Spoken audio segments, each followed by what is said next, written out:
You ever have a neighbor so obsessed with control she'd rather see you cuffed on your own front lawn than let your Christmas lights sparkle a little brighter than hers? You ever look up and see two squad cars, red and blue, flashing, all because someone couldn't stand to see a little color on your side of the street? You ever stand there in the freezing dark, wrists burning from handcuffs, and think, how the hell did it come to this just for a little holiday cheer? Let me tell you, that kind of cold, it sticks with you. Not just the December night, but the chill of metal biting your skin long after the cops roll away. For days, maybe weeks, you'll be washing your hands in warm water and suddenly, bam, there it is, ghost steel phantom cold.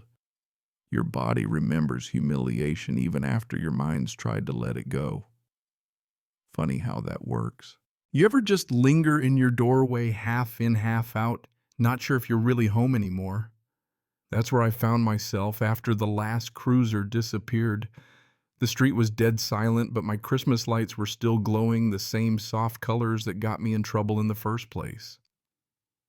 I just stood there, heat pouring from my house onto my back, winter wind stinging my face, wondering when my home stopped feeling like mine. You ever lock eyes with the neighbor across the street lights off in her house, except that one yellow lamp, knowing she's probably sitting there, pink robe wrapped tight, congratulating herself, or maybe rewriting the story, painting herself as the brave neighborhood guardian who saved the block from a menace like me? You ever know, deep down, people like that never really learn, they just dig in deeper. You ever put your heart into something like really your whole self just to have someone call it a nuisance? See, I do lighting for a living, not little stuff, big stuff, skyscrapers, hotels, restaurants. It's what I do. So when I bought this house after years of scraping and saving, you better believe I wanted to make it shine. Not for a contest, not to show off, just to share a little bit of what I love. Blues, ambers, soft twinkling in the big oak tree. Not some wild Vegas mess, just art on the one patch of earth that finally had my name on the deed. You ever have somebody tell you your art is too colorful? That's what she said. Like telling a chef his food's got too much flavor. It'd be funny if it didn't end with cuffs on my wrists. You ever walk through your house after something like that tree all lit stockings? You ain't sure who to hang for yet and feel your chest tight, your heart beating like a trapped bird. This place was supposed to be my sanctuary. My folks never had one. They rented, moved when the rent went up, chased a dream of a little place of their own. Never got it. But they poured all they had into making sure I could aching. You ever hear your dad say, get the paper that says you belong, then get the paper that says you own it? That was his way to grieve first, then the deed. It mattered. And when I closed on this place, I felt that weight and pride like I'd finally finished a relay they started. You ever meet your new neighbor and get a clipboard instead of a casserole? Agnes was her name. Linen dress, perfect hair, handing me the HOA rules, telling me my grass was a half-inch too tall after I'd been here 2 days. Welcome and Standards Committee, she called herself. Truth is, she was self-appointed code enforcement, ready to audit every little thing on my side of the street. You ever try to kill with kindness? Waving, bringing her mail in, offering to help? Didn't matter. Polite but cold. The other neighbor's young couple, retired teacher, they'd just laugh. That's Agnes. They could, though. They weren't the target. You ever notice all her focus is on you? Not the couple with the overgrown hedges, not the guy with the bins out too long. Just you. Passive aggression so low and constant, if you complain, you're the oversensitive one. Each cut small, but damn if they don't add up. You ever put up Christmas lights and feel eyes burning holes in your back? I'm up the ladder, sun warming my shoulders. She's on the porch, mug in hand, watching. I wave barely a nod in return. Hope you're not planning anything too elaborate, she says. Traditional colors. It's her way of telling me there are boundaries. You ever finish something, stand back, and feel that pride in your work? The house looked beautiful. Gentle glow stars in the tree like a little bit of hope on a dark winter night. Agnes comes out robe tight, just stares.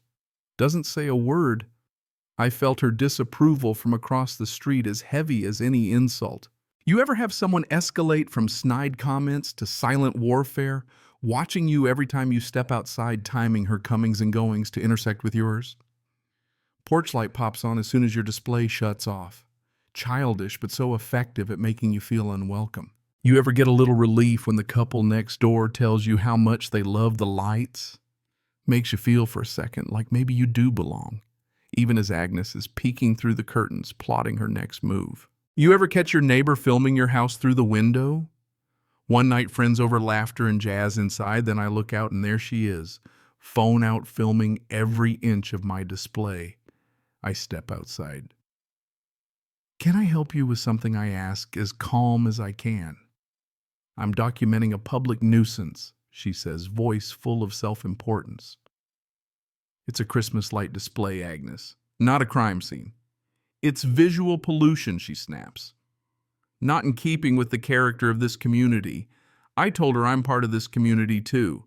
Guess that means the character's changing. You ever know exactly what's coming next and dread it anyway? 20 minutes later, the cruisers show up. 2. For Christmas lights. You ever stand on your porch remembering every lesson your parents gave you about staying calm, hands visible, no sudden moves because you know what happens if you don't? You ever have a cop look at you not as a neighbor or a homeowner, but as a problem to be solved? Complaint was you were aggressive, threatening, he says. I tell him that's not true, the lights aren't flashing, I haven't broken any rules. But in that moment, it's just my word against hers and his mind's already made up. Turn around, hands on your head, and there you are in cuffs on your own lawn with the whole neighborhood watching Agnes grinning like she's finally won. You ever feel humiliation so deep you can't even be angry, just numb? I bit down on every urge to protest, to shout, to cry out how wrong it was. Because I knew deep down any show of emotion would just prove her point. You ever watch hope flicker back when someone actually pays attention? Sergeant Reyes, the older cop, spots my doorbell camera. Does it record audio? He asks. I nod. Mind showing us. Suddenly everything shifts. The cuffs come off and I pull up the footage. There's Agnes filming, there's me calm, and there's her lying to 911 on speaker, making me out to be a monster. You ever see a bully's power evaporate in real time? Reyes lays into her, tells her filing a false report is a crime, writes her up, threatens more. The neighborhood sees it all. And just like that, her little empire crumbles. You ever realize that justice sometimes isn't loud? It's just a quiet, cold ticket, a reputation in ruins, and a neighborhood that finally sees the truth. Agnes tried to make amends, if you can call a sorry for the misunderstanding card amends, but the damage was done. She went from quirky to pariah overnight. Nobody talks to her now. Standards committee, gone. Potlucks. She's not invited. You ever notice how long those cracks in your sense of safety last? For weeks, I flinched every time a car slowed on my street. Wondered what folks really thought. Almost took the lights down, thought maybe it's better not to draw attention. But then I remembered my dad and I thought, if I let her win, what's the point of all those years, all that sacrifice? You ever reclaim something by doubling down? I put up even more lights, warmer, brighter, richer. Not out of spite, just to say, this is my home. My lights became a quiet act of resistance, a reminder that you can't let someone else's fear dictate your joy. You ever look at your house glowing against the night and feel not triumphant but at peace? Agnes is still there, house dark, spirit darker.